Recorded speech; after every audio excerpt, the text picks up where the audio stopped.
All right. It's 6 o'clock. That means we're going to start the meeting. In general, at least. So, it is the first week of Phase B, which means we're going to start doing some prototyping and designing and actually building stuff. It's been halfway through the semester. We're finally going to build something cool, so hopefully you guys are all looking forward to that. But first things first, with these meetings, we're going to go over some general things we've been doing throughout the week and throughout the rest of the semester. On Monday, the admin team had a Skype meeting with two schools, the University of Portland and the University of Washington. One of the new rules this year, part of the new competition, is a new systems engineering paper that is brand new and no one really quite knows what they're doing. And so we're going to work with these schools in tandem. We're going to kind of look at each other's rough drafts and see what could be improved, what we need to do better. We'll kind of all work together, and hopefully we all will get a really good grade on this systems engineering report.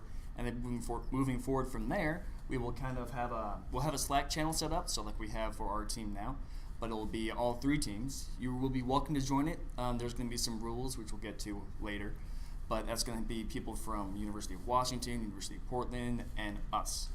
I should say that this is kind of spirit of cooperation and friendliness, so obviously don't go on there and harass other teams. I don't worry about that at all, but I do think I should say it, just so you guys know.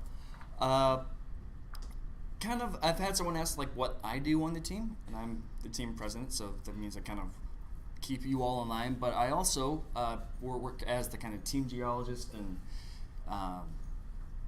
what that entails is working with the regolith. So right now we have three different regolith simulants. We have MGS-1, which is what NASA uses to simulate Mars specifically. We got a kilogram of that today. We have BP-1, that's what NASA uses in our competition to simulate the lunar surface. And we have azimite, that's the material we found last year, and which will probably be classified as its own simulant by NASA here pretty soon. So what I do is I look at these materials and I find the best way to use them for a robot and how to use them for other projects. A good example of that is 3D printing. So Mark, who sometimes comes by, he's kind of our advisor, he was on the team, one of the mechanical leads last year. Mark and I are working on 3D printing this regolith, either the MGS-1, the BP-1, the azimite, all of the above. Each one of these simulates is really different from each other, so it's going to be a kind of trial and error to see how we can print these ceramic materials. But that is my goal this semester, is to get some type of ceramic 3D printed part. Ceramics are super cool because they're strong, they're lightweight. There's a time and a place to use them, but I think it would blow NASA away if we showed up with some 3D printed BP-1 and say this is on our robot and it's a functional part. So if ever you're wondering where I am, and I'm probably disappointing my parents by looking at space dirt. Let's see.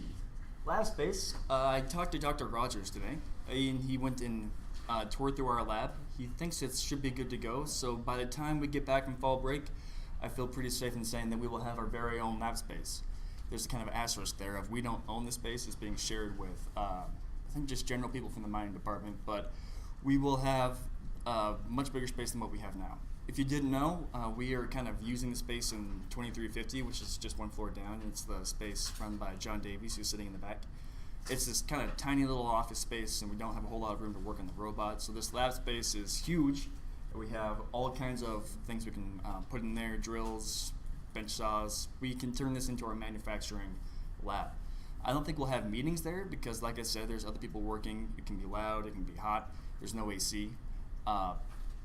But when we actually start building things and going on forward throughout the semester, that's probably what we'll end up being. But for Wednesday meetings, you can expect to stay here. Let's see. Outreach-wise, so MCU Expo is the Mineral Collectors of Utah Expo. If you like crystals like I do, you don't have to be a geologist to like crystals. They have good old rock counts.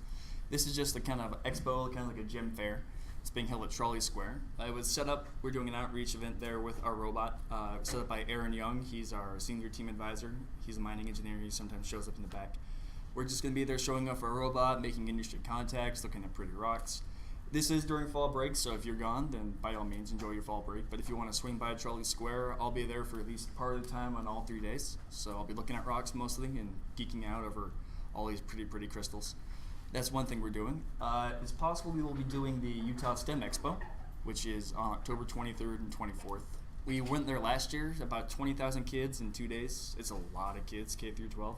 It looks great to NASA, but they haven't asked us back yet, so I'm waiting to hear. Hopefully we can get in and show off these kids to our robot. These kids to our robots. Our robots to these kids.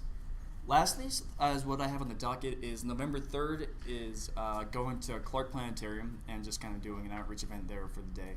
I work there, so I was able to set this up, and we'll be teaching a class about robotic mining, robots, regolith, what have you. And we'll have the robot at one part where kids can come check it out, and I'll be up on the 3rd floor with another robot doing some teaching, having a good time. I encourage you all to come. If you don't like outreach, I completely understand. I've been kind of doing it for the past 3 years. It's sort of addicting for me. I get to teach and show kids the cool things that you guys build. I get to take credit for all your work. So that's one of the great perks of the job. So fall break, as I mentioned, is next week.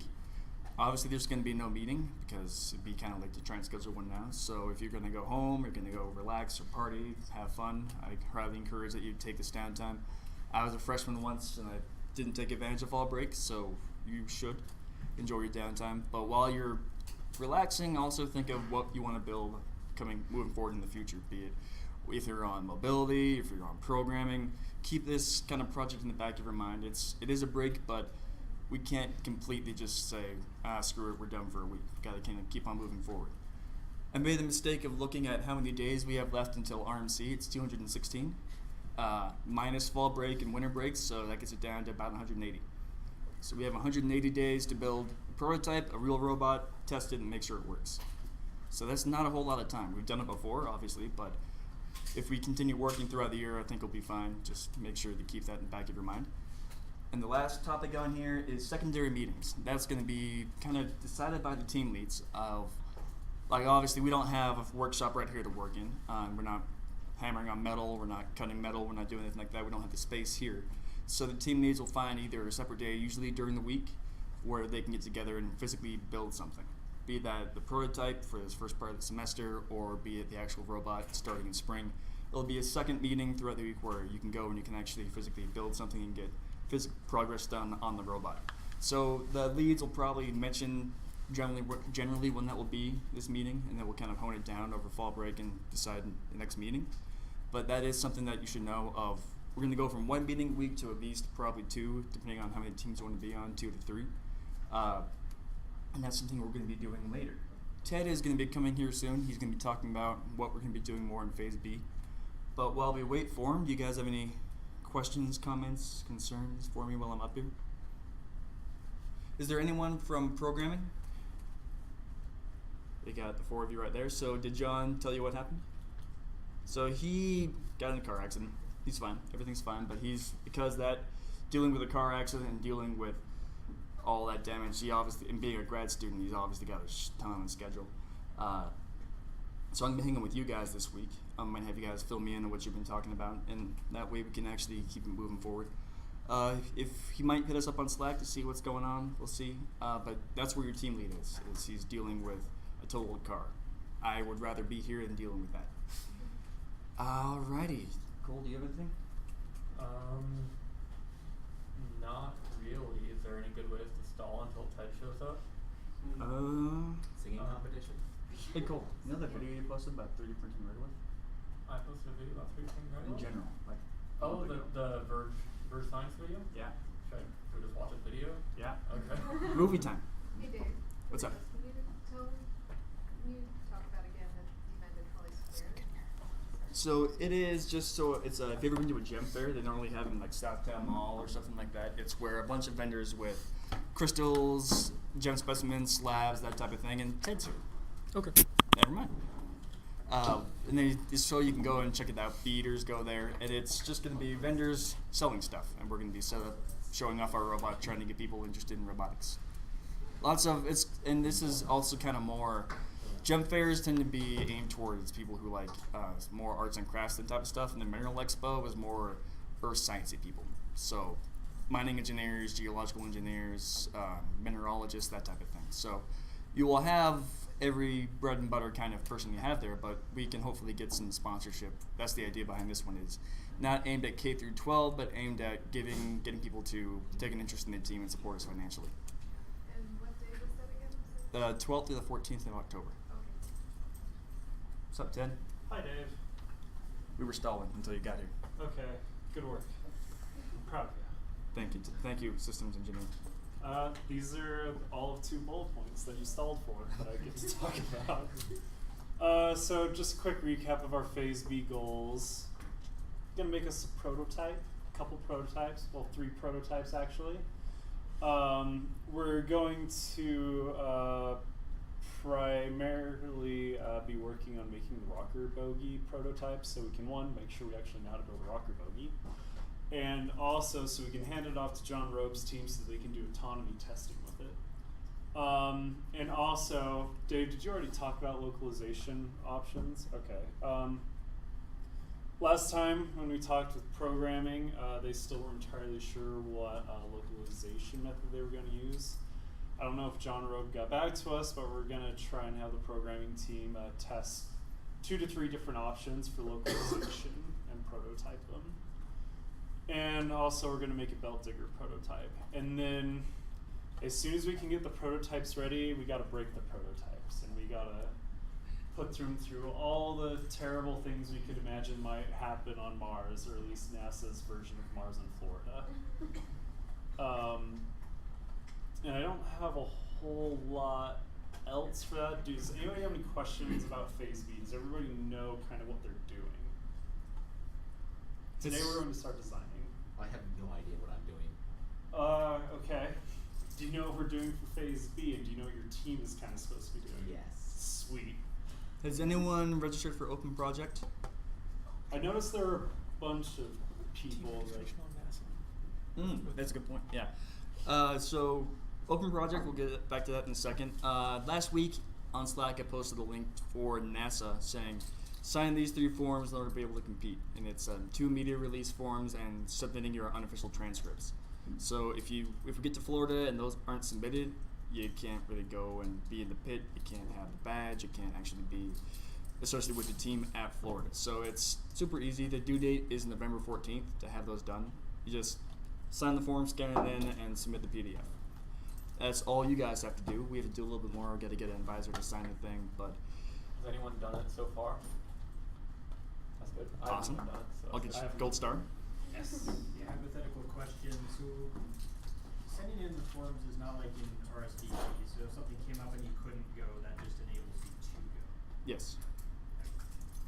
The media release forms are because there's official NASA photographers there taking videos and all that type of stuff, and you're saying, yes, I give them permission to take photos of me.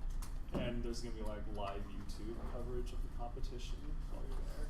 And so if you're in the bunny suit, you will show up on the internet wearing the tie-back bunny suit. It's awesome. Did you have anything else, Dave? Other than Open Project, is there anyone not on Slack? You're not on Slack? Come on, Ben. I actually am on one group. So it looks like we got everyone else on Slack. All right, so now we're going to spend the rest of the I have one more thing. 2 that minutes Dave till TED reminded me Talks. of. Just so that you're aware, we're going to end up using 5 different software packages to manage this project. It's going to get a little hairy. So those are Slack, Open Project, and then Mechanical is going to use GrabCAD for sharing 3D models. Software is going to use GitHub, and then we're also going to have our Google Drive for sharing any documents. And also, can I have my systems team meet with me after we break out? And that's it. So Google Drive Promise. just emails links to the people on the email list right now, right? Well, we'll probably end up posting links to Google Drive documents in Slack as we need them, and or sharing them with individuals by email address. We have NASA requirement forms on there where it's easy to share on Drive and send that to people individually. Or if we're all working collaboratively on paperwork, like our That's a good systems example. engineering paper. And the outreach report, that's what we did last year, is we had a Google's doc where we had primary writers for each paper, but then you could come in and look at the paper and proofread it, do a rough first draft, and make comments of, I wouldn't have this here, I would add this event, I would do this.